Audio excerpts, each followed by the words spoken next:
ایک بچہ پیرس کی ایک مسجد میں داخل ہوا۔ اس نے مسجد کے امام کے ساتھ بات شیئر کی۔ میری ماں کہتی ہے کہ مجھے آپ کے اسکول میں لے جانا۔ امام نے پوچھا، بچہ تیری ماں کہاں ہو سکتی ہے؟ بچے نے کہا، میری ماں باہر رہ گئی ہے۔ امام صاحب نکلے اور دیکھا کہ ان کی ماں فرانسیسی تھی۔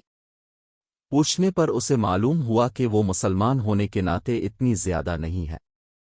تو فرانسیسی خاتون نے اظہار خیال کرتے ہوئے کہا کہ میرے علاقے میں ایک مسلمان خاندان ہے، ان کے بچے بغیر کسی سوال کے اپنی ماں کا احترام کرتے ہیں، اور جب وہ مسجد سے گھر واپس آتے ہیں تو ان سے ہاتھ ملاتے ہیں۔ یہ اور بات ہے کہ ان کے سامنے اس طرح ٹہلیں جیسے فوجی بادشاہ کے سامنے شائستگی سے چلتے ہیں۔ جب وہ کھڑی ہوتی ہے تو اس کے نوجوان اس کے سامنے احترام کے ساتھ کھڑے ہوتے ہیں، اور جب وہ نیچے گراتی ہے تو اس کے بچے اس کے پاس بیٹھتے ہیں۔ میں یہ بھی چاہتا ہوں کہ میرا بچہ بھی مجھ سے اسی طرح کا احترام کرے اور میں اس کے لیے ایک صاحب اقتدار بن جاؤں، اس لیے مجھے یقین ہے کہ اب میرے بچے کو اپنی مسجد میں قبول کر